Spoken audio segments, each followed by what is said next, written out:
Chapter 26 of A Short History of the World by H. G. Wells. The Empire of Alexander the Great. From 431 to 404 BC, the Peloponnesian War wasted Greece. Meanwhile, to the north of Greece, the kindred country of Macedonia was rising slowly to power and civilization. The Macedonians spoke a language closely akin to Greek, and on several occasions Macedonian competitors had taken part in the Olympic Games.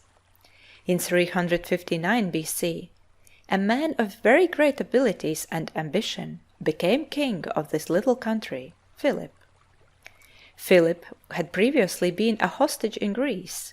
He had had a thoroughly Greek education, and he was probably aware of the ideas of Herodotus, which had also been developed by the philosopher Isocrates, of a possible conquest of Asia by a consolidated Greece. He set himself, first, to extend and organize his own realm and to remodel his army. For 1,000 years now, the charging horse chariot had been the decisive factor in battles, that and the close-fighting infantry. Mounted horsemen had also fought, but as a cloud of skirmishers, individually and without discipline. Philip made his infantry fight in a closely packed mass, the Macedonian phalanx, and he trained his mounted gentlemen, the knights or companions, to fight in formation, and so invented cavalry. The master move in most of his battles, and in the battles of his son Alexander, was a cavalry charge. The phalanx held the enemy infantry in front, while the cavalry swept away the enemy horse in his wings, and poured in on the flank and rear of his infantry. Chariots were disabled by bowmen, who shot the horses.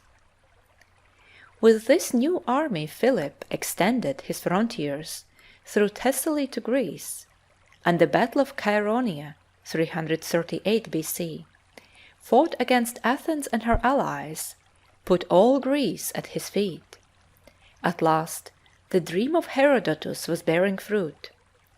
A congress of all the Greek states appointed Philip captain general of the Greco-Macedonian Confederacy against Persia, and in 336 BC, his advanced guard crossed into Asia upon this long premeditated adventure. But he never followed it. He was assassinated. It is believed at the instigation of his queen Olympias, Alexander's mother. She was jealous because Philip had married a second wife. But Philip had taken unusual pains with his son's education. He had not only secured Aristotle, the greatest philosopher in the world, as this boy's tutor, but he had shared his ideas with him and thrust military experience upon him.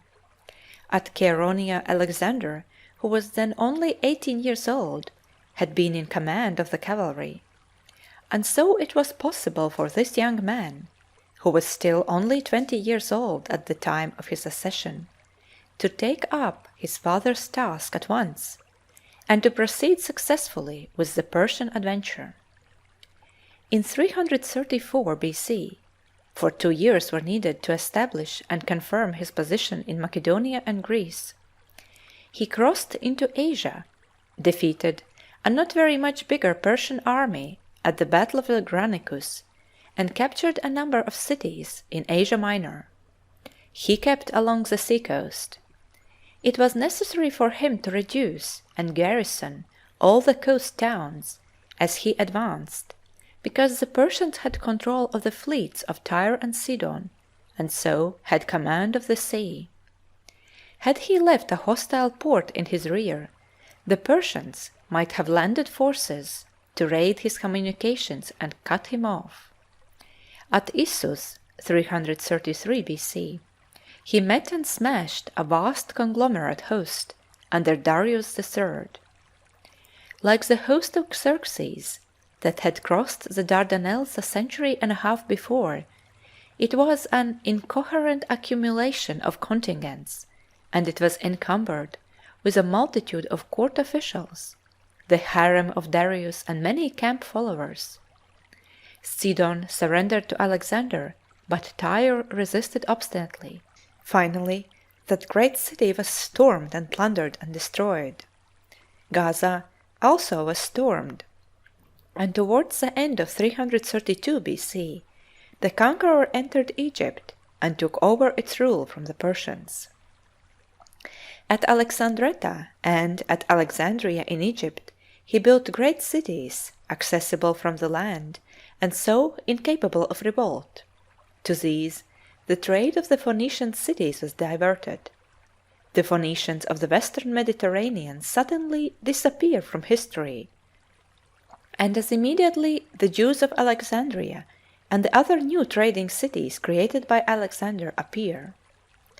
In 331 BC, Alexander marched out of Egypt upon Babylon as Thutmose and Ramses and Necho had done before him. But he marched by way of Tyre. At Arbela, near the ruins of Nineveh, which was already a forgotten city, he met Darius and fought the decisive battle of the war. The Persian chariot charge failed.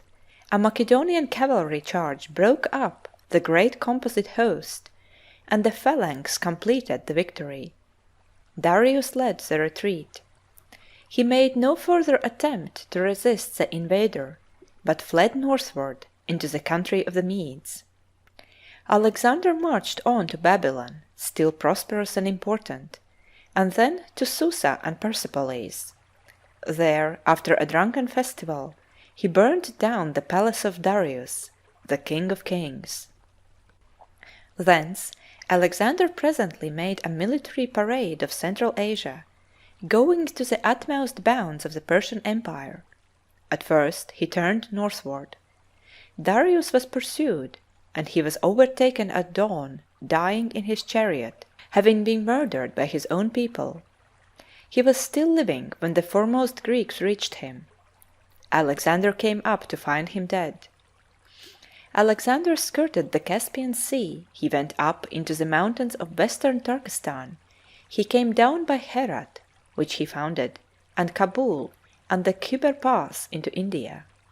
He fought a great battle on the Indus with an Indian king, Porus, and here the Macedonian troops met elephants for the first time and defeated them.